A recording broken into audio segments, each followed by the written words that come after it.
D, wait for it, delightful. Check out the name tag. You're in my world now, Grandma. What's up, nerds? And have I got a story for you?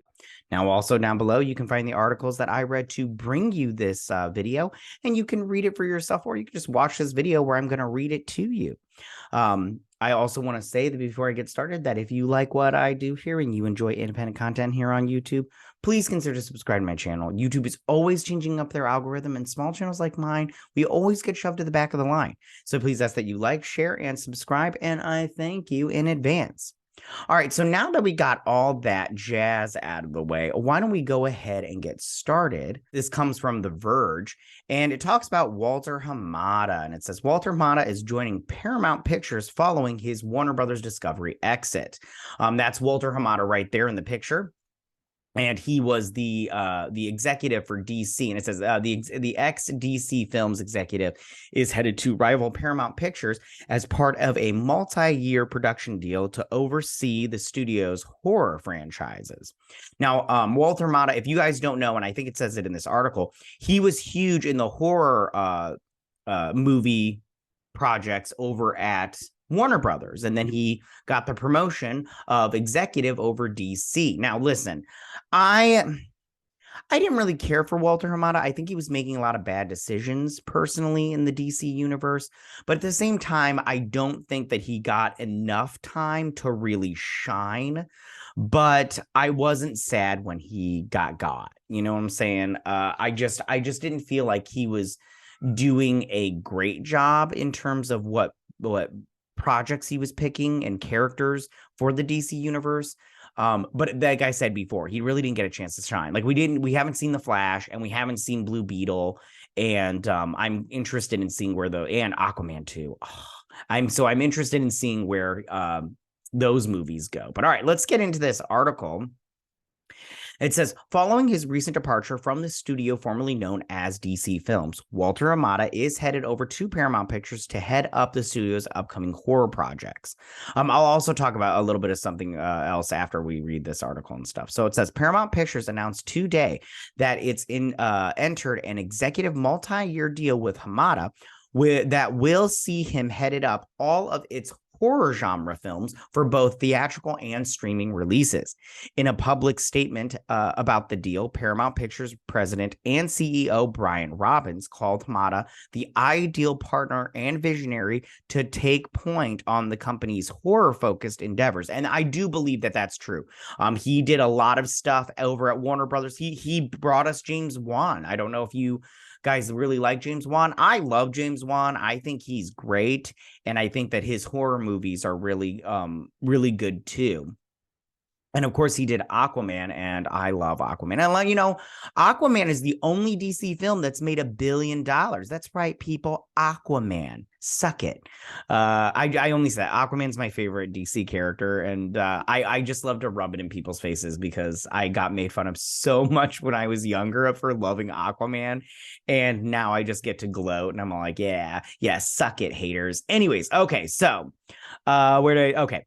He also pointed to the success of the director Parker Finn's Smile, which was really good. I enjoyed that movie. It wasn't like scary, but it had some jump scares, but it wasn't like, I wasn't all like, oh no, what's happening? It wasn't like, anyways, which released theatrically after originally being meant for Paramount Plus. As an example of the kind of opportunities Paramount sees in pursuing the horror genre with Hamada guided the studio's efforts.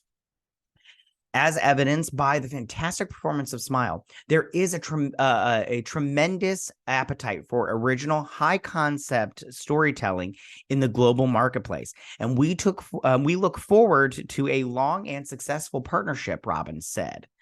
Hamada, who first rose to prominence at New Line Cinema as a producer on films like The Conjuring of Annabelle, before moving over to head up DC Films in 2018, said that he was excited to return to his horror roots and cultivate new talent in the space.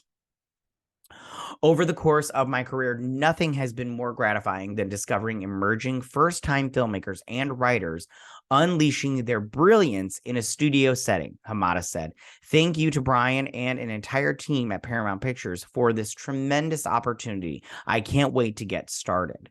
And we have Meta CEO Mark Zuckerberg join The Verge's deputy editor Alex Heath for an in-depth conversation about the company's new high-end mixed reality headset. Oh, I don't think this is a part of this thing. Yeah, fuck Zuckerberg. Anyways, so one thing that I think, hold on, let me do this picture right here. So one thing that I think that Walter Hamada really has to struggle with is his time over at Warner Brothers and the Ray Fisher situation. Now, I want to be honest. Ray Fisher spoke out about his problems over at Warner Brothers, and it was mostly with Jeff Johns and what's his face? Toby Emmerich and Joss Whedon. And I understand that he had problems, but he spoke out, and he, in my opinion, is suffering for it because Hollywood doesn't like it when you do that. They like to keep the behind the scenes stuff behind the scenes. And when talent like this speaks out, it shows that he's not willing to play the game. And like I said before, he has suffered for it. I mean, he hasn't been in any major movies since Justice League. I mean, a lot of people want to point out he was on some show about like love stories or some crap like that. And I mean, he does do theater, and that's fine. But everybody wanted to be all like, oh, he's in this, what is that, Moon Rising or whatever it's called, that Netflix movie that Zack Snyder is doing. But you also have to remember, Zack Snyder is the one that hired him, and Zack Snyder hired him to be in Justice League. So I don't look at that as a shoving it in people's faces kind of thing. But where does Walter Hamada fit in this? If you remember, or you don't know, and I'm just going to tell you for the first time, he called Ray Fisher to try to hush him up during this whole thing. Ray Fisher was speaking out, and he was talking about his experience and how he was treated badly. And I don't like that at all. I don't like people being treated crappy at work. Like, if you go to work, you just want to go to work and do your job, no matter what it is. And you don't want to be treated like, a POS at your work. You just want to go and make your money and then go home at the end of the day. And I think that that's what Ray Fisher all he wanted to do was he just wanted to go to work, and he wanted to do his art and, hone in his craft and all that stuff. And, and the forces behind the scenes were, not being nice to him about stuff. There was one story that I thought Ray Fisher was being a little ridiculous about, but that's besides the point. Okay, so Walter Hamada, what did he do? He called him and he was like, hey, can you just like calm it down, dude? Because, we got monies to make here and you're jeopardizing everything. Should he have done that? Probably not. But at the same time, I'm like, he did it. And, what are you going to do? Now, I know some people won't, ever forgive Walter Hamada. Me personally, I don't care. I'm going to see all these movies that they put out because, when he brought us James Wan, and I like all of James Wan's movies so far. I think that they're really fun and they're entertaining, and I think that they're, directed very well. Even that new one, Malignant, I thought was pretty good. I thought it was fun and it was, yeah. But listen, Walter Hamada is going over to Paramount Pictures. Let's see how he does over there. Maybe he'll make it work. Maybe he won't. We'll see. If you don't like Walter Hamada, I get it. But if you do, if you're like one of people like me and you're like, I don't care, let's just see what happens. Tell me, what do you guys think about all of this? How do you feel about Walter Hamada finally leaving Warner Brothers and going over to Paramount Pictures? Do you think he's already he's paid his dues and we just need him to go do something else? Or do you think he hasn't suffered enough and he doesn't deserve this? Do you think he should go to Ray Fisher and do a mea culpa kind of thing? Or do you think that, it's all said and done and Ray Fisher wants nothing to do with him and he's like, you know what?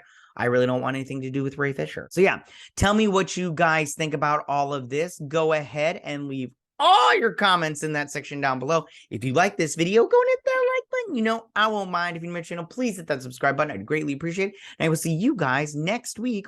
You guys have a good week. Bye.